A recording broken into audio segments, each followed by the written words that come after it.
process of awakening involves an unfolding awareness about the nature of reality, the world you're living in, the metaphysical or spiritual aspects you can't perceive, and yourself. So as you uncover more information, your beliefs are challenged. You can flip-flop between the polarities of absolute clarity and focus and knowing exactly who you are and what you're here to do, to a place of confusion, uncertainty, and total disorientation, of not understanding the outside world and how so much division, suffering, and pain can exist on the planet, or where humanity is headed.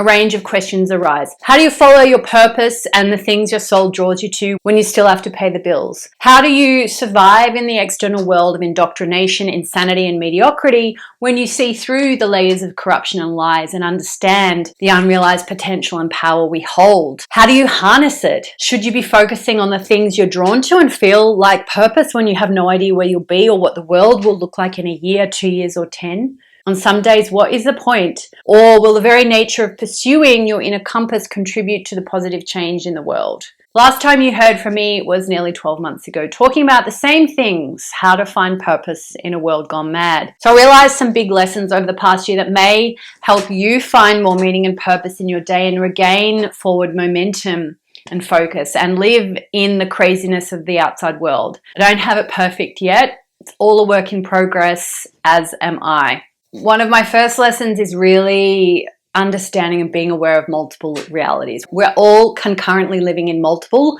overlapping, simultaneous realities. Let me explain. You have an individual life and a new unique reality you experience every day. The home you live in, your job, friends, family, relationship, hobbies, experiences, and activities you enjoy, food you eat, places you visit. You have a certain level of control over the life you create for yourself, and you're at the mercy of creating it within the external reality and bigger collective human world created by humanity. So you experience both the external reality of your individual and the collective life. In addition, you have an inner world of thought, emotion, and sensation that only you experience. On one hand, you're the reality of the physical being you know as you, and you are also the spiritual essence, your soul, that inhabits this body or you.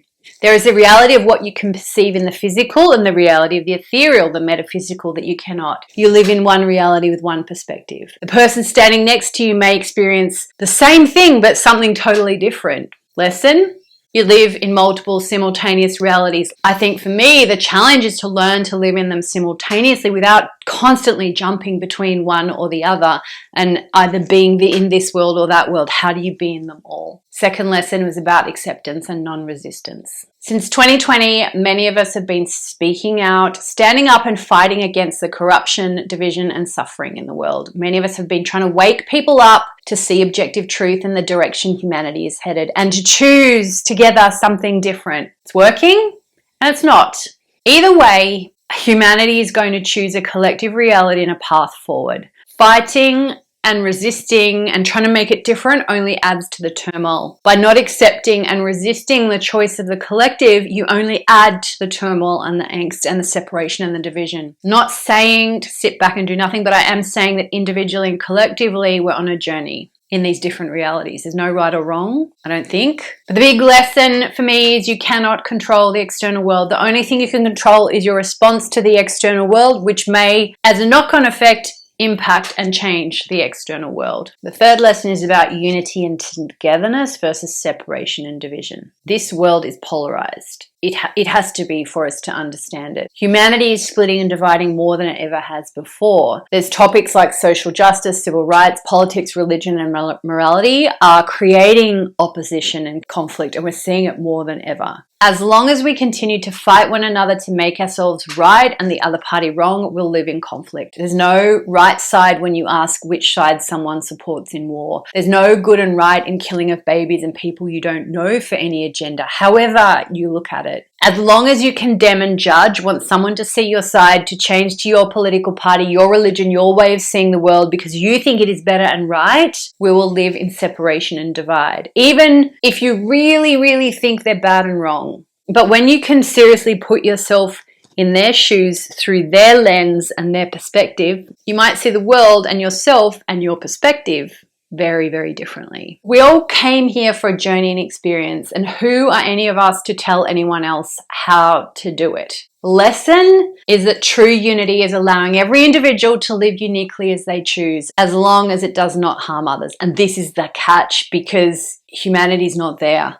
While collective humanity may not yet be capable of this, you can begin to live in unity in your own life. Fourth lesson is about navigating systems. How do you survive, let alone thrive, in a world of dysfunction and chaos? How do you find purpose and meaning in your daily life when the future is so uncertain? The first step is to understand the nature of all the different realities and seek to understand the fundamental natural laws of the physical and spiritual realms that are based upon rules of energy, frequency, and vibration, the things you can't dispute. Also seek to understand the rules of the human man-made systems of education, finance, marriage, human law, medicine and health, business and workplace, politics and religion. Most importantly, seek to understand yourself and the nature and working of the human being and the soul. For me, the lesson here is about working within, or at least alongside, the existing systems, or just outside them, to create positive change, but rather than resisting and fighting and trying to destroy them, until such time as they collapse on their own and something new evolves. Fifth lesson is about rediscovering purpose and self. If you keep coming back to the same thing, even if you can't get it to work, story of my life, there's a possibility it's part of your purpose. You're meant to keep coming back and rediscovering it in a new way. So for me, I've known for nearly a decade that I'm drawn to writing and sharing what I know. It's been erratic, inconsistent, and unclear, yet underneath it's crystal clear at the same time. I can see it, I can feel it, I know it's what I'm doing. Been unsure, and I've looked outwards for external answers and guidance, trying to figure out how to turn my purpose into a business and the right way to do it, and who's the guru, and listening to what people say and all the things, and how to create content and algorithms and cheat the system and trying to find someone to give me that answer. And yet here I sit again after nearly a year without pen to paper, and within paragraphs of starting to write again, the words are flowing right through me, clear, unedited, exactly as they should be, exactly as I speak them to you. Resisting it is pointless. Trying to move the writing to something else is not what it is supposed to be. Trying to change this process to make it someone else's process is not what it's supposed to be. Your purpose is with you. It's what you keep circling back to. The challenge is to let it be what it needs to be and stop forcing it to meet some expectation, algorithm, or should. Lesson, your purpose is what your soul is drawn to. It's there. It's always been there. Expressing the very essence of who you are is what you came here to do. It's time to start doing it. Sixth lesson is about the power of you. Ultimately, it doesn't matter what is happening in the outside world, where we're headed, why you're here, and what you're here to do. Even though they're big questions that I want to keep answering. The only one who can change your experience of this life is you. The only thing that matters is how you feel about yourself when you're with yourself. In the end, the only thing that matters is you, but it doesn't. Within the broader, it's not the only thing, everything matters, but within the broader reality of everything else that's going on, the only thing you need to worry about for now is you. Lesson, everything starts with you. Everything. If I'm honest, I have known a lot of this stuff for a long time. At our core, I think we all do, but we forget, and the world has to adjust to help us remember again, maybe in a different way. Moving forward, these are some of the big topics I'm exploring. How to understand and live in these shifting, chaotic, and contradictory realities and systems. How to navigate awakening and ascension. Are we even going through an awakening and ascension? That's a whole other question. How to find purpose and meaning and live aligned with your soul and just sometimes get through the day. How to contribute to positive change and at the same time create a life you really love in an uncertain and questionable future. I don't have all the answers. I don't even know if I have any of the answers. But if you're interested in figuring this out with me, then make sure you follow my channel and subscribe. You might also want to check out some of the other episodes in the description or popping up on the screen. The choice is always yours. See you next time.